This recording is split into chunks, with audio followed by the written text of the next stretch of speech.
I'm here in Medjugorje and I'm with, what's your name? Danny. Danny, where are you from? From Clear, Hume, County Galway.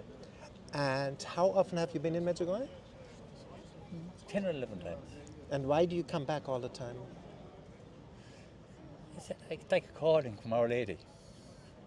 So you're drawn to come back? Yeah. And what would you tell people, what is Medjugorje for you?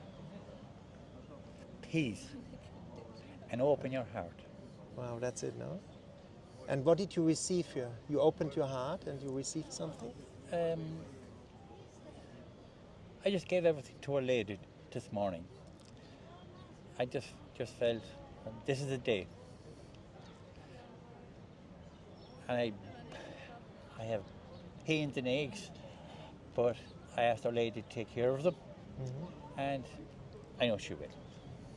It's a knowing in the heart, no? Yeah, well, both my legs, they're sore from playing sport.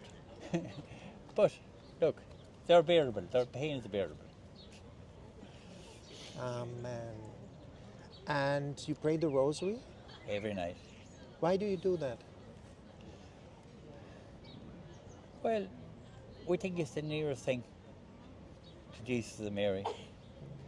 And we invite other people into the house. And sometimes we pray over the phone to a couple in Dublin. And the difficulty is that the couple in Dublin, they start the rosary very quick, maybe 200 miles an hour. And it reminded me of the priest there this morning when he said that we should say the rosary slowly.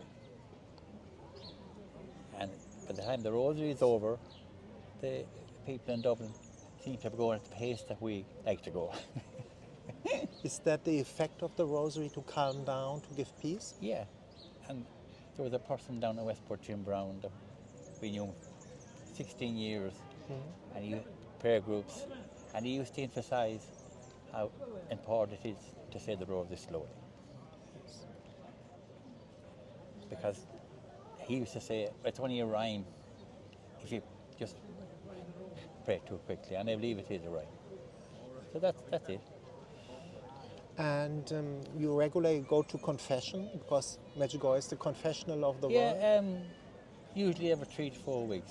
Wow, and what would you tell, especially man, why go to confession, why not to be scared? What is so beautiful about confession?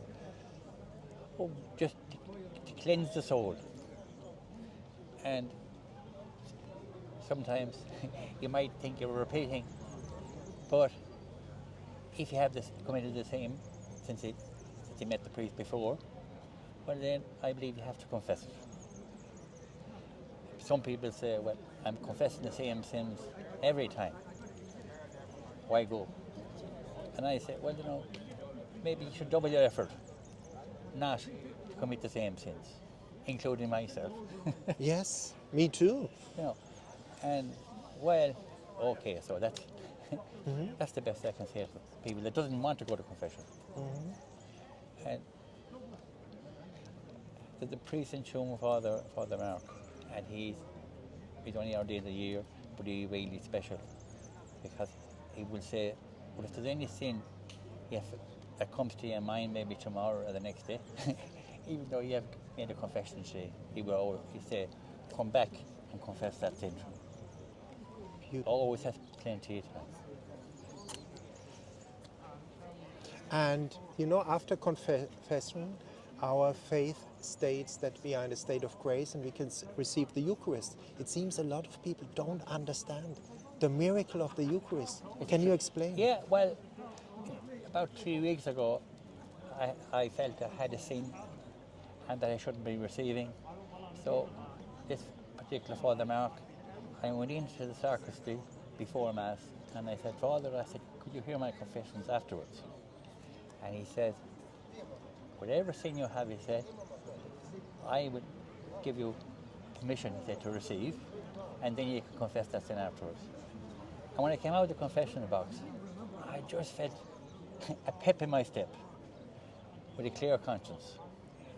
And I don't know, there's something special about one-to-one in a confession. I can't understand this general confession because to me you have to speak to God one to one and humble yourself because I think it's too easy to go up with a group and say, well, I'm sorry for all the sins or whatever it is. But when you go into the confessional box and you meet the priest, and sometimes the priest might look at you and you'd say, oh yeah, he's going straight through me. Maybe I shouldn't have confessed that particular sin at all. But of course, he forgives you, and that's what counts. Amen. And the Eucharist for you?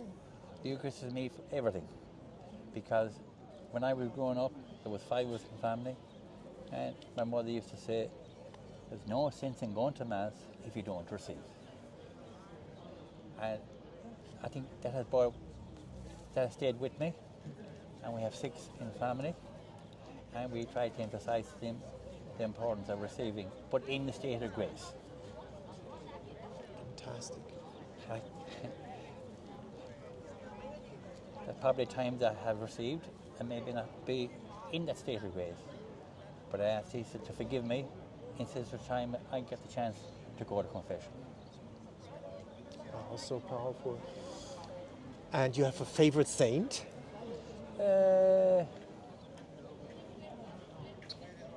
No, not particularly. No, not particularly. One is popping up right now. A saint you like? Our Lady is very important to me. Yeah. Why is Our Lady so important? Well, she's the mother of Jesus, and her name is Mary, and my wife's name is Mary. And I used to say to this Jim Brown in Westport, I have 2 Marys in life. Mary, my Jesus' mother in heaven, or Mary, my wife. And he used to say, well, you know, Mary in heaven has to be number 1. And I said, yes, maybe not all the time. And he'd be laughing, you know. But there's something about Our Lady and Jesus. Like she brings your sorrows to Jesus, as he used to say. And I have a friend, and he says, when I pray, he said, I pray direct. And he refuses to go to confession. And I said, well, the priest is there to relate to God what sins you have confessed. And Sundays, it's so important for me to go to Mass, and I go to Mass every day if possible since I retired from farming. Why do you want to go every day? Explain the beauty of it. I want to receive Jesus. And even during the lockdown, we still managed to get Mass. And people say to us, well, you must have to travel a long distance. But we said, well, we won't say how far we have to travel, we travel. Because I think if you really want something in life, you know, there's always ways and means. My mother used to say there's ways and means. So beautiful what you say. It's the truth. It's an inspiration for all of us. It became a love affair. Oh, definitely, yeah. I see. Maybe the only man in our area that goes to Mass every day. And once a time, maybe up to 7 or 8 years ago, I would be ashamed to go to Mass during the week. Now, I'm proud. And what changed? Well, I'm proud of my faith now. Up to maybe 10 years ago, I won't say I was ashamed of my faith, but I didn't want to be seen at Mass during the week. It was okay maybe on a Sunday, but like the neighbours would be talking about me if I go to Mass during the week. But one of the contractors does work for us on the farm, he said to me there recently, he said, you go to Mass every day now, do you? And I said, I do. And I said, well, God gave me the grace to go to Mass, and why not take the opportunity? So that's right, that's it. Wow, amazing. You are inspiring all of us. And at the end, what would you tell people? Why come to Medjugorje one time? Well, when people ask me about Medjugorje, I say you have to come to experience Medjugorje itself, that you can't explain it. And they will say, well, you know, try and tell us. And I say, well, no, there's too much to explain. And the quietness is there, and you meet Our Lady direct, and you can have a chat. People say, well, sure, you can have a chat at home. And I say, well, Our Lady is present in Medjugorje. How would you describe that she's present in Medjugorje? But I think that the Medjugorje was very poor when Our Lady appeared, and it seems that wherever Our Lady appeared, that the people were poor but had the faith.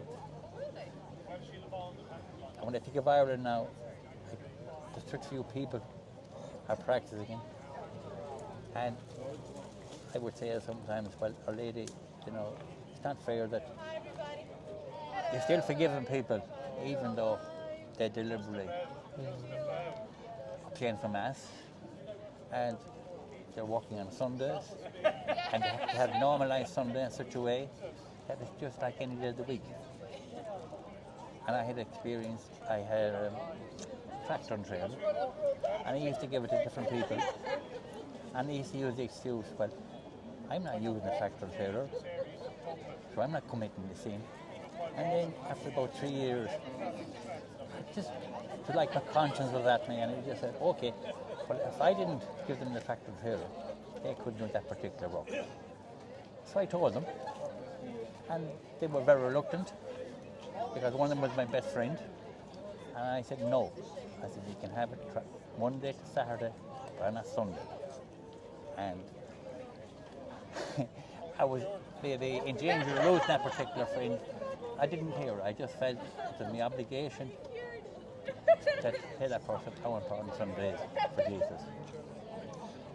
So that's what Sunday is to me.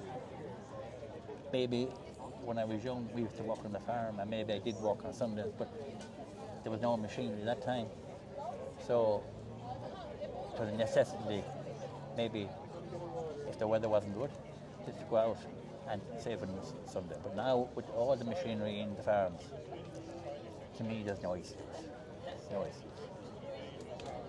Why are you so proud now about your faith? What is so beautiful about the Catholic faith? Well, to me, it's the only true faith. The other religions, dominations. Some of them don't believe in Our Lady, and Jesus and Mary doesn't seem to be as important. The other groups, it is to the practicing Catholics. And the friend that we used to have down in Westport that died, he used to say, well, there's a difference between a practicing Catholic and a Catholic that only goes to Mass or only receives the Eucharist when it's convenient for them. They used to say a practicing Catholic is one that would go to Mass, that would be Saturday or Sunday, preferably Sunday. And he would also say that you don't buy anything on a Sunday. If you need anything on a Saturday for Sunday, well, why not buy it on Saturday? Why wait for Sunday?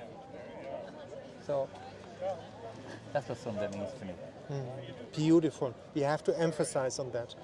My mother was a farmer lady as well, poor. They worked a lot, but never on Sunday. They had barely to survive. But she said on Sunday, no. Can you imagine? She died doing Holy Mass on Sunday. Did she?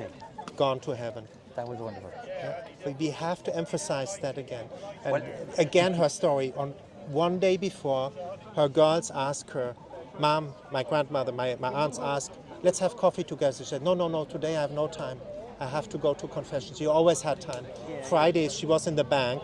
Heritage was solved on Tuesday. They went to a restaurant, and she said, I want to thank God. I want to go to Holy Mass. Only my mother went with her. Friday, she was in the bank. The youngest son came in the bank in the row and said, Mom, what's you doing in the bank? I'm paying the lawyer for the heritage. And she said, you have 3 weeks time. And she said, no, I paid today. Saturday came, the daughters asked, she said, no, I have to go to confession today. On Sunday, she goes to Holy Mass, bam, gone, doing Holy Mass. As you go through life, you realise how important your faith is. And we had a son in Australia for 8 years. He came home, and shortly after coming home, he had made arrangements with the local butcher to bring 2 sheep back on a Sunday evening. and his name is Donald. I said, Donald, I won't help you on a Sunday to bring the sheep back to the butcher.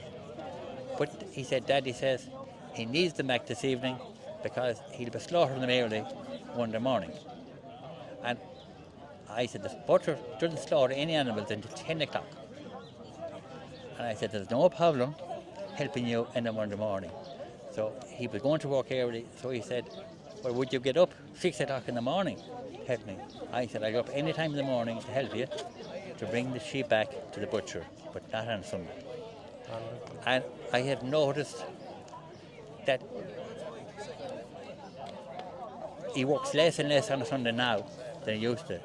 And my wife and I always emphasise to him, the Sunday is for a family. So look after your family on a Sunday, and the other 6 days of the week is enough for working. Ask yourself, why are the family breaking down? For example, that's one reason. Well, number one, they're not praying together. Yeah. And You pray with your wife, you pray the Rosary together. I do, yeah. Is that powerful to pray together? And there was an occasion there recently, and I think it was a test. We were very seldom would we watch television, but we had a particular film on, and there was maybe half the film over, and it was getting late, and I just happened to say to my wife, I said, you know, the Rosary is more important. And she said, of course it is. So we switched off the television and we said the Rosary. So, look, God works, I think God works in so many different ways. You get the prompting, I know what prompting I got just to, you know, there's nothing important about a film. You can always see a film, but you may not get the chance to say the Rosary. The last question is, what would you give young people as an advice? How to have a good marriage? You have a lasting marriage in a long time? No secrets. No secrets. That's good. No secrets. Nobody said that before. Well, be honest, authentic to each other, no? Well, my parents, they lived 2 separate lives, and each of them didn't know how much money the other person had. And I always felt that if I ever got married, there would be no secrets, that whatever we'd have it between the toes. And I was living at home for a good while when the other members of my brother and sister had left home, so I always had plenty of money. But when we got married, I had a family, the wife, doing the washing, and I have no money in my pockets now. And I said, well, once I got married, all the money disappeared. But of course, it's only a joke. So that's wonderful what you are saying, you know. And at the end, what we invite people. Do you want to greet somebody in Ireland? You have some friends you want to greet? Oh, I am, yeah, you can greet somebody. I would say, if you haven't been to Medjugorje, come out and enjoy the peace and the tranquility, and the people you meet out there are true to their faith and not just passive about their faith. And when you go home, bring that faith with you and don't be ashamed, and stand for Jesus. Wow, so beautiful. What can I say? Thank you for that beautiful interview. Oh, I didn't expect that. You want to greet somebody? Pardon? You want to greet somebody in Ireland? Say hello to somebody? I would say hello to my sister, Margaret. She has come here a few times, and I would say, Margaret, Mary and I is really enjoying it out here. We're praying for you, and hope that when you're fully recovered, because she got a pretty bad flu lately, that you may have the urgency to come out here to Medjugorje once more.